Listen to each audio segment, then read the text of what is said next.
It was like he visited a temple by Krishna's mercy.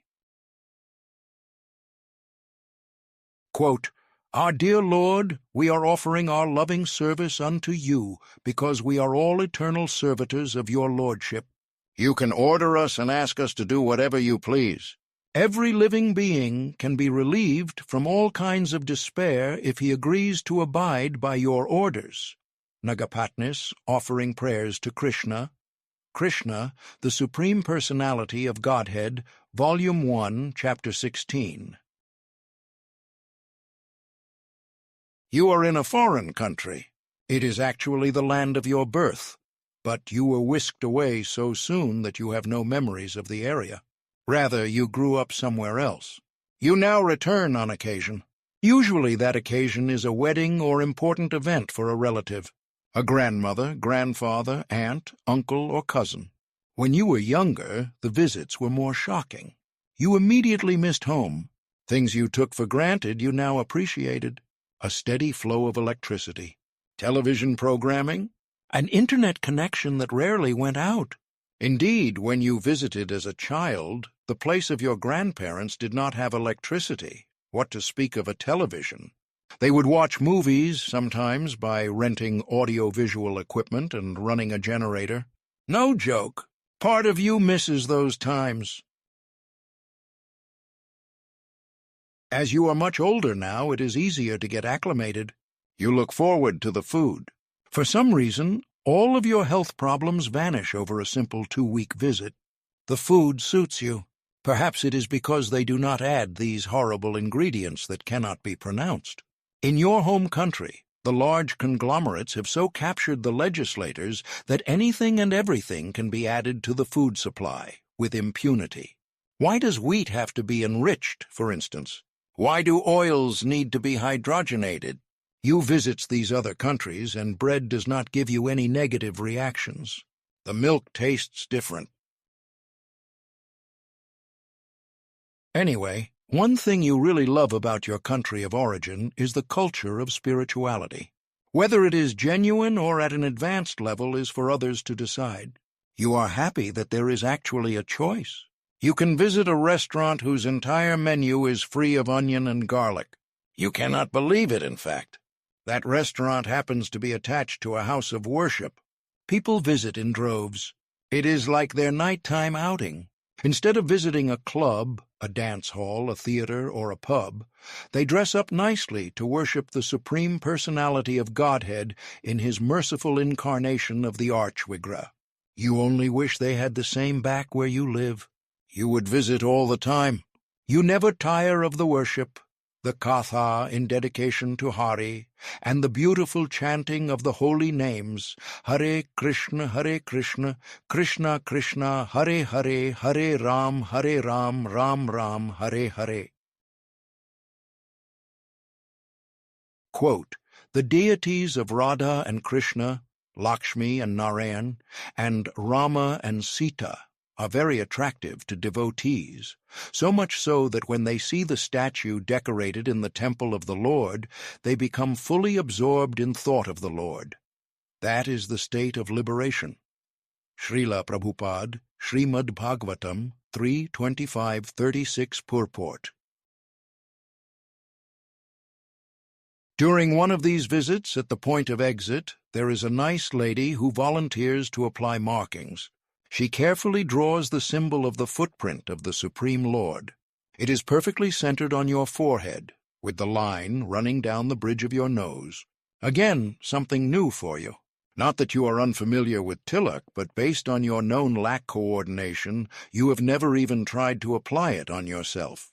Rather than make a fool of yourself, you are content with the simpler tika that your parents have previously applied at the conclusion to rituals conducted at home.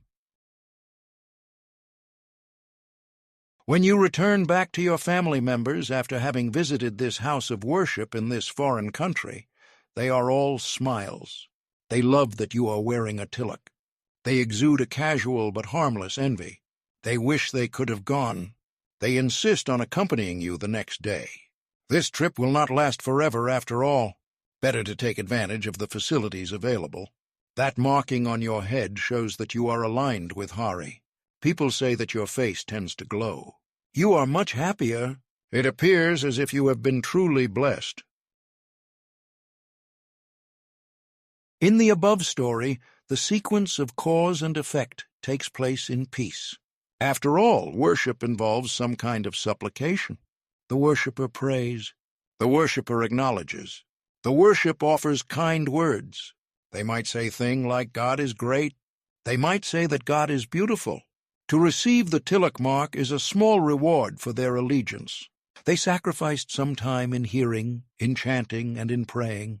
The immediate reward for their sacrifice is prasadam in the form of food and sacred markings. The long-term reward is hopefully a purified conscience. Now, just imagine the same occurring, but as a result of conflict. Rather than humbly prostrating before the deity incarnation of Hari, you are fighting him. You wish to do harm. You are the classic villain in a plot that leans towards victory. In other words, you are on the verge of success. Your fight with Hari is not restricted to words or an inimical sentiment. You are fighting him directly. It looks like you are about to win. This is exactly what took place one time in the sacred land of Vrindavan. The villain was a serpent named Kalia. He was not necessarily intent on causing harm. He was like a refugee in the area, having fled his previous location out of fear. There were battles with the eagle carrier named Garud, who is known to be a menace to snakes. The problem was that Kalia emitted poison. His very presence in arriving at the Yamuna River caused its sacred waters to be poisoned. Sri Krishna, who is the very same Hari, happened to notice the change. He saw the effect of the waters on his friends. Krishna decided to deal with the issue directly. He climbed a tree and used it as a launch pad to enter the water. Krishna then wrestled directly with Kalia. Krishna was a young boy. Kalia had many hoods. At one point, Krishna was wrapped up in the coils. It looked like Kalia was winning. The well-wishers, parents, friends, and sacred animals were watching from afar. They were horrified. As he is known to do, Krishna then swiftly turned the tables. Krishna was now dancing on the hoods of the serpent. The situation became so dire that the wives of Kalia decided to offer prayers. It was like they were visiting a temple.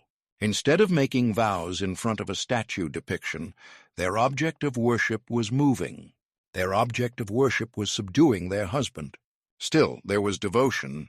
Their prayers were so well received that Krishna relented. The struggle ended peacefully. Krishna told Kalia to leave the area. There was no more reason to fear Garud. The tilak markings were now on the head of Kali. Garud would thus know not to attack. Quote, the Lord also assured Kalia, you came here out of fear of Garud, who wanted to eat you in the beautiful land by the ocean.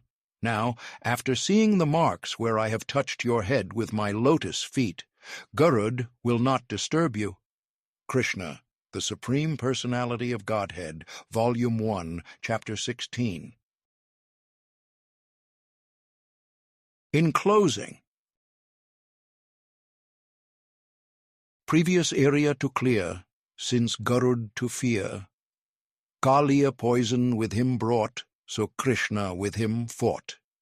Not typical worship resembling, where offerings at temple assembling, but after prayers of wives to shine, left with tilak's protective sign.